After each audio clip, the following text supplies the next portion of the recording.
Chers amis, soyez les bienvenus à cette série intitulée Un livre sur l'avenir. Je suis Oscar Lopez et j'ai le grand plaisir de partager avec vous le sujet d'aujourd'hui, intitulé L'origine de la papauté. J'ai dans la bienvenue Itamar aussi. Bonjour à tous et c'est un plaisir de partager une nouvelle vidéo avec vous. Merci à nos amis de Veritat Catra qui nous aident très activement avec ce travail. Et puis à vous aussi pour votre fidélité. Vous savez, si vous aimez cette vidéo, n'hésitez pas à nous donner un like et à partager sans modération. On va démarrer le sujet d'aujourd'hui. Vous savez comment on fait le sujet en espagnol, en français. On switch en français. Donc, Il y a des mots qui je peux être parasité par quelques mots en espagnol et vice-versa quand je parle en espagnol. Être parasité par quelques mots en français, je vous demande votre indulgence. Et puis, on va commencer par un petit résumé de la semaine dernière. On avait abordé Daniel 11, versets 25 à 29. On a pas mal avancé, même si on peut avoir l'impression d'avancer très lentement. En réalité, cette étude peut durer plusieurs années, parce qu'il y a tellement de choses à expliquer autour de ces différents versets que ça peut être très, très long. Mais en fait, on essaie de vous présenter un résumé qui soit cohérent. On avait parlé d'une histoire, alors une histoire d'amour, de passion, une histoire de trahison et aussi une histoire tragique. On a parlé de cette relation entre Marc-Antoine et Cléopâtre et aussi cette alliance qui finalement a été rompue entre Marc-Antoine et Octave. Et la façon dont Octave a fini par avoir la victoire, Marc-Antoine et Cléopâtre ont été vaincus dans la bataille d'Actium. Quand ils sont retournés en Égypte, la façon dont ils ont été trahis par tout le monde, parce que tous ces soldats, toutes ces troupes sont passés du côté d'Octavien. Et quand Marc-Antoine s'est retrouvé tout seul, il a décidé de se suicider. Une fois qu'il s'est suicidé, Cléopâtre savait qu'elle allait être exposée comme un trophée de guerre à Rome. Donc elle aussi, elle a préféré se suicider. Et ça a laissé le champ libre à Marc-Antoine pour développer l'Empire romain et devenir un pouvoir, entre guillemets, universel. Et c'est de cette manière-là qu'il a commencé à régner, entre guillemets, en paix. Bien sûr, il a eu des guerres frontalières tout le long de son règne, mais à l'intérieur de l'Empire romain, c'était un temps de paix et de relative prospérité. Et c'est dans ce contexte-là qu'il a fait le recensement, et c'est dans ce contexte-là que Joseph et Marie sont arrivés à Bethléem, et c'est là que Jésus est né à Bethléem, puisqu'il est rentré chez lui pour se faire recenser et payer les impôts. Mais on a parlé aussi de Tibère, et Tibère qui était un personnage particulier. Ah oui, et la Bible nous dit que c'était un homme très méchant et qu'il est monté au pouvoir grâce à des artifices. C'était un vilain. Oui, c'était un vilain. Exactement, et donc la Bible aussi nous dit que le peuple ne l'aimait pas. Oui, c'est vrai. Il y avait des raisons quand même. C'était anticipé, attention, il n'était pas encore né quand tout ça a été écrit. C'est extrêmement important à souligner. Donc voilà, on a appris plein de choses là, dans le chapitre précédent. Dans ce chapitre-là, on va traiter qu'un seul verset, le verset 30. Mais il y a matière. Oui, il y a la matière. Il y a de la matière, il y a à faire. Donc on va commencer par une petite lecture de Daniel 11, verset 30, pour donner le contexte. Des navires de Kittim s'avanceront contre lui. Découragé, il rebroussera. Puis furieux contre l'Alliance sainte, il ne restera pas inactif. À son retour, il portera ses regards sur ceux qui auront abandonné l'Alliance sainte. On a commencé par penser à un schéma et vous avez des chevaux de différentes couleurs. Ne vous inquiétez pas, on va expliquer tout ça. C'est pour donner le contexte historique et prophétique de ce qu'on va dire. Donc, c'est quoi ces navires de Kittim? C'est quoi Kittim? C'est intéressant parce que nous avons lu le travail d'un historien qui à son tour s'appuie sur le travail d'autres historiens. Intéressant. Et ça nous parle de contexte de transition entre Rome impériale et Rome papale. On lit dans Daniel et Apocalypse de Uriah Smith dans la page 218 et 219. En fait, c'est la transition entre les deux pages. Je trouve ce passage et je vous invite à le lire. L'Empire romain a-t-il jamais enduré une guerre navale dont la base d'opération était Carthage ? Rappelons-nous les terribles attaques des Vandales contre Rome sous le féroce Généséric, et nous répondrons par l'affirmative. Chaque printemps, il quittait le port de Carthage à la tête de ses forces navales énormes et bien disciplinées pour semer la consternation dans toutes les provinces maritimes de l'Empire. Voilà, on a trouvé, on a trouvé le village. En réalité, Kittim, c'est l'ancien nom de Carthage. C'est intéressant parce que, si vous voulez, quand Daniel 11, verset 30, on nous parle de ça, les Vandales n'existaient même pas. Ils n'étaient même pas là. Donc voilà, on a anticipé leur existence et on a anticipé aussi leurs actions aussi contre les Romains. Mais il y a aussi le terme Vandale. C'est utilisé aujourd'hui pour un type de personne particulier. C'est quoi? Les Vandales, c'est ceux qui saccagent un peu les choses, enfin pas qu'un peu quand même, mais qui saccagent les choses, qui, par exemple... Qui volent. Qui volent, qui cassent. C'est ça. Autre nom qu'on utilise pour les Vandales, c'est les casseurs, par exemple. C'est les casseurs, oui. Et parce qu'effectivement, qu'est-ce qui organisait Génézéric? C'était, on va dire, un nom plus connu aujourd'hui, on parlerait des pirates, que c'est des navires, c'était des pirates de l'époque, mais plus des corsaires que des pirates. Voilà. Et c'était des gens très organisés, c'est très disciplinés en fait, c'était des troupes navales. Et en fait, le but, c'était de mettre en difficulté l'Empire romain. Pourquoi? Parce que l'Empire romain était dépendant des vivres qui étaient acheminés depuis l'Afrique du Nord vers la partie d'Europe occidentale. Et toute la partie maritime, tout le bassin méditerranéen, était dépendant en fait de ces provisions. Et c'est intéressant comment les Vandales empêchaient, en fait, ils saccageaient ces provisions, ils volaient, mais ils détruisaient aussi les villes côtières. Donc c'était un vrai problème. Et tout ça, ça s'est produit à un moment où l'Empire commençait à être sérieusement affaibli. Il faut savoir que les barbares, un peu partout, avaient commencé à attaquer Rome, et Rome a été pillée et détruite et brûlée à plusieurs reprises. Si je me trompe pas, ils ont aussi été attaqués par les Huns, non? Ah bah oui, tout à fait. On va pas le citer dans ce passage parce que ça, c'est les trompettes. Ah, d'accord.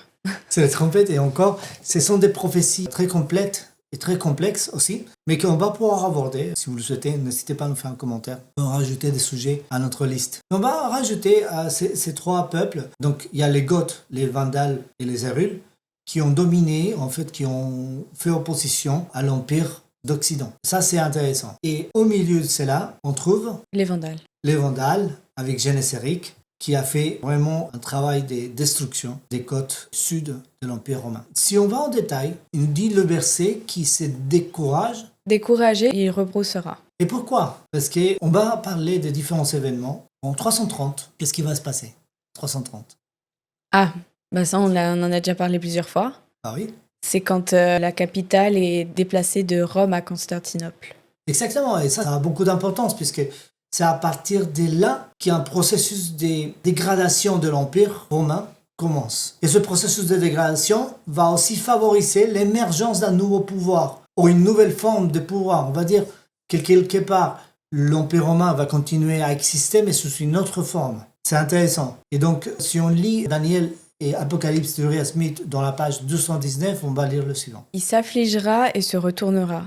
Peut se référer aux efforts désespérés faits pour priver Génézéric de la domination sur les mers. D'abord par Majorien, puis par le pape Léon Ier. Mais dans les deux cas, ils ont été totalement infructueux. Rome fut contrainte de se soumettre à l'humiliation de voir ses provinces pillées et sa ville éternelle piétinée et pillée par l'ennemi. Et en effet, c'est ce qui s'est passé. On va positionner des années, donc l'an 468, c'est la tentative de vengeance de l'an 1er. Qu'est-ce qu'il a fait? Il a donné l'ordre de couper des forêts entières pour construire des bateaux. Ils ont construit les bateaux, ils se sont préparés pendant plusieurs années, ils ont préparé la bataille, sauf que Génézéric, il avait des infiltrés à l'intérieur de la garnison romaine. Donc il a su ses plans, et qu'est-ce qu'ils ont fait? Itamar, tu connais l'histoire? Dans une nuit, ils ont mis feu à toute la flotte qu'ils avaient construite. Exactement. Ils sont allés avec des petits bateaux, la nuit, en silence, et ils ont brûlé la flotte romaine en entier. Donc, alors, il faut savoir que plus de bois, plus de bateaux. Là, il fallait attendre que les arbres poussent. Parce que avaient, si je me souviens bien, ils avaient quand même taillé beaucoup de forêts. Oui, ils avaient pratiquement détruit des forêts. Hein. Oui. Et donc là, il n'y avait pas moyen de refaire une autre flotte. Hein. C'était compliqué. Et puis, ça a coûté une fortune aussi de construire des bateaux. C'est construit à la main et voilà, ils n'avaient pas de moyens illimités. Mais il arrive aussi quelque chose d'intéressant, c'est que quand Constantin a abandonné Rome pour établir sa capitale à Constantinople, il n'a pas laissé Rome abandonner complètement. Il a laissé quelqu'un, il a remis les clés en fait, de la maison à quelqu'un. Et c'est quelqu'un, c'est qui? C'est l'évêque de Rome. Exactement, c'est l'évêque de Rome. C'est l'évêque de Rome qui va prendre le pouvoir. À ce titre-là, il va recevoir le pouvoir civil, partiellement. Il va devenir un co-empereur, si on ose dire comme ça. Et ce qui s'est passé, c'est qu'à l'époque, le catholicisme n'était pas la religion totalitaire. C'était une faction du christianisme, certes très répandue, mais qui n'était pas la seule. Hein. Il faut savoir que les Goths, les Vandales et les Hérules étaient aussi chrétiens, mais qui étaient plutôt ariens. Et les ariens avaient une théologie différente dans laquelle ils n'acceptaient pas les sophismes du catholicisme. Donc, ils n'étaient pas parfaits d'un point de vue théologique, mais ils avaient des défauts, des gros défauts. Mais ils n'assumaient pas les dogmes et les doctrines du catholicisme. Donc, ils étaient des ennemis. Et Clovis, le roi de Francs, avant ça, considéré comme un barbare, il s'est converti au christianisme, et plutôt, plus précisément, au catholicisme. Et il devient le fils majeur de l'Église catholique. Et c'est lui qui va agir pour vaincre les ennemis du pape. Regardez ce qu'il nous dit sur Clovis. Clovis Ier fut roi de tous les Francs de 481 à 511. Il fonda la première dynastie des rois de France, la dynastie mérovingienne.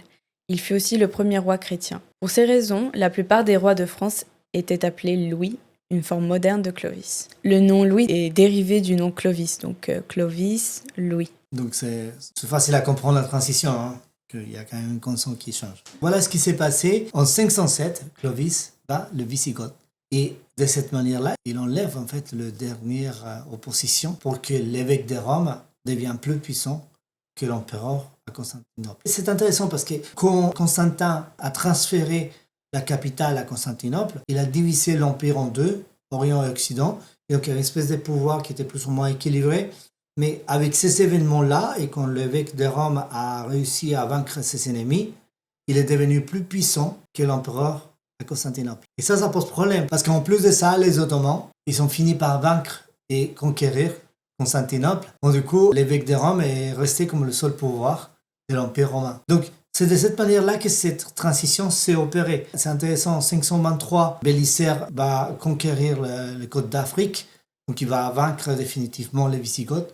C'était leur base d'opération. Et en 538, il y a ce fameux document qui donne plein pouvoir à l'évêque de Rome. Donc il est nommé aussi tête de l'Église de la chrétienté au niveau global. Et on lui donne aussi le pouvoir de punir et détruire les hérétiques. Mais c'est qui les hérétiques? Tous ceux qui ne suivent pas leur croyance. Ouais, tous ceux qui étaient opposés à ces doctrines. Donc, il devient une espèce de pouvoir totalitaire. Et c'est à partir de là que l'Empire catholique commence à vraiment prendre forme. Mais le temps a avancé. On nous dit qu'il était furieux contre l'Alliance sainte. Et regardez ce qu'il nous dit Daniel Apocalypse d'Uriah Smith dans la page 219. Il se mettra en colère contre l'Alliance sainte.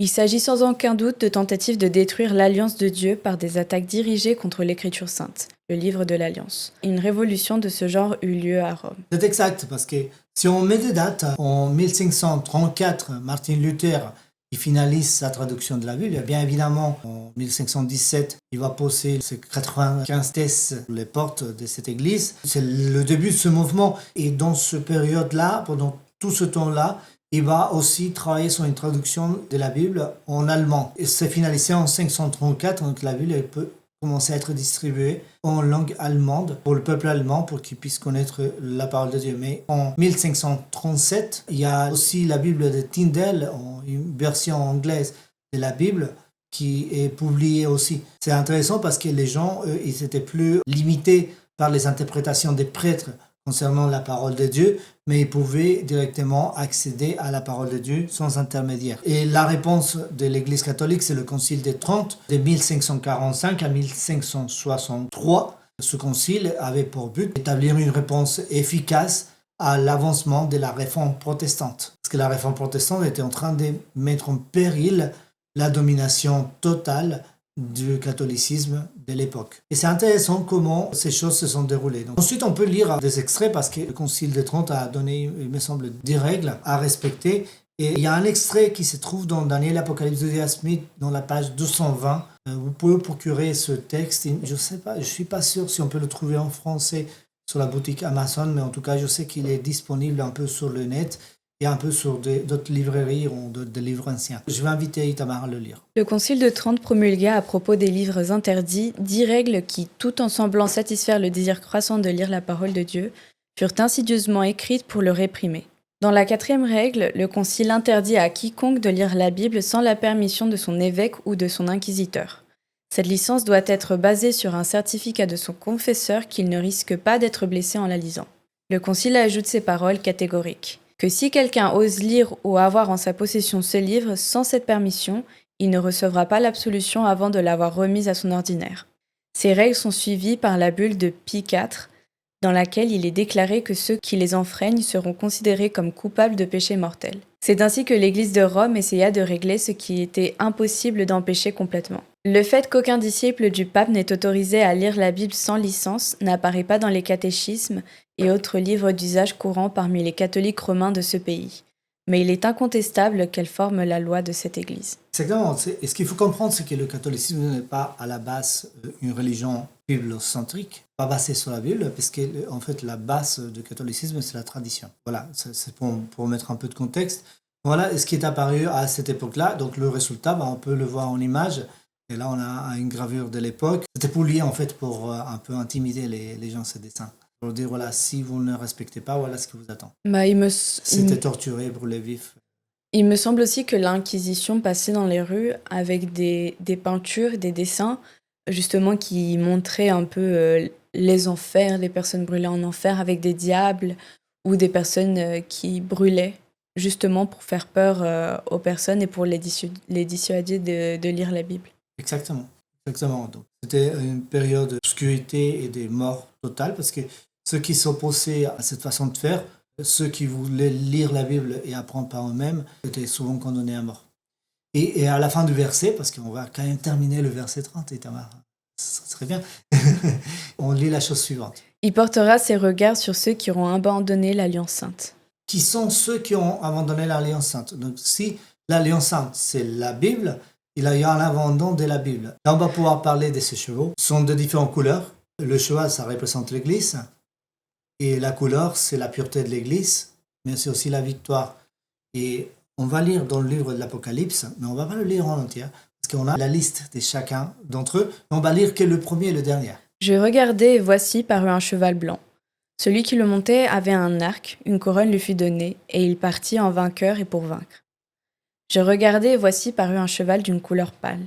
Celui qui le montait se nommait la mort, et le séjour des morts l'accompagnait. Le pouvoir leur fut donné sur le quart de la terre pour faire périr les hommes par l'épée et par la famine, par la mortalité et par les bêtes sauvages de la terre. C'est intéressant ce contraste. Donc le premier, il est blanc et il est monté par quelqu'un qui est vainqueur, qui va vaincre. Okay? Il porte aussi un arc, et cet arc, c'est un symbole.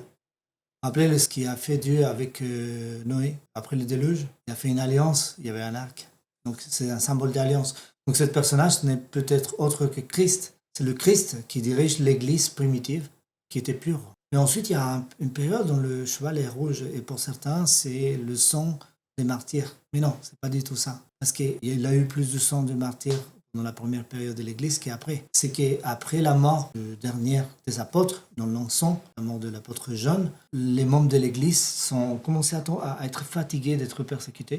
Donc il a eu des approchements avec les dignitaires de l'Empire romain. Dans ce processus-là, il a eu beaucoup de trahisons internes. C'est pour ça que dans le texte, si vous le lisez en entier, là, c'est affiché à l'écran, mais si vous prenez votre Bible et vous le lisez, vous allez trouver qu'il a été donné de se tuer les uns aux autres. Donc, c'était la trahison interne dans l'Église, c'était l'abandon de la foi, c'était l'apostasie qui commençait à rentrer. Et en 313, l'édit de Milan va donner le départ pour la période noire. Noir. Et pourquoi noir? Parce que le noir, ça représente l'obscurité. Et c'est quand l'Église commence à adopter le paganisme à l'intérieur. Donc, il y a l'adoration des images, il y a le baptême des enfants, il y a la croyance, l'immortalité de l'âme. Il y a plein de choses qui vont apparaître. La philosophie, ça va former une espèce de mélange entre théologie et philosophie. Donc, va apparaître la théosophie, le livre l'herméneutique et d'autres choses qui vont se mélanger à l'Église. Donc, petit à petit, la lumière de la parole de Dieu va être obscurcie par toutes ces traditions qui vont finir par dominer l'Église. Et en 538, quand tout le pouvoir est donné à l'évêque de Rome, l'Église qui avant avait été persécutée devient persécutrice. On voit exactement tout ce qui se passe. C'est le processus d'abandon de l'Alliance. Ce verset, il portera ce regard sur ceux qui auront abandonné l'Alliance sainte.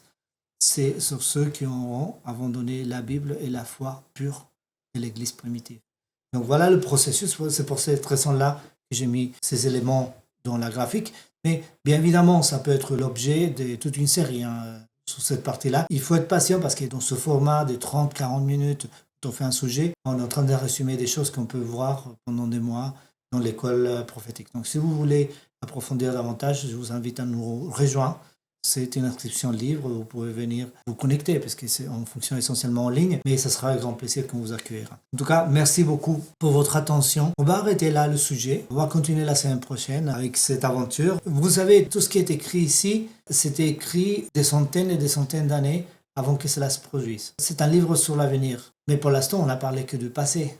Mais ne vous inquiétez pas, on va arriver au présent et on va passer à l'étape qui suit. C'est pour que vous puissiez comprendre comment ce livre a été pertinent dans le passé et pertinent aujourd'hui. Il sera pertinent. C'est un grand avertissement pour nous aujourd'hui. Bon, toutes les bonnes choses ont une fin. Et merci pour votre attention. Aujourd'hui, on n'a pas eu de questions pendant l'enregistrement de la vidéo. C'est pour ça qu'on n'a pas fait la section questions-réponses. Mais si vous avez des questions, surtout, n'hésitez pas à les faire dans les commentaires sur YouTube. C'est avec grand plaisir qu'on vous répondra. J'en profite pour remercier Itamar pour nous avoir accompagnés. C'était un plaisir de vous accompagner et on vous attend pour la prochaine vidéo. Et puis je remercie aussi la technique, Isabelle, nous a fait la régie aujourd'hui. Merci à Eden dans tout ce qui est post-production et pour tout l'appui qui est donné par les membres de Veritat 4A. Merci pour soutenir ce ministère, ce travail. Et à vous, merci pour votre fidélité. Une fois de plus, si vous appréciez ce matériel, n'hésitez pas à donner un like et à le partager sans modération. Que Dieu vous bénisse, que Dieu bénisse votre curiosité et à la prochaine. Bye bye.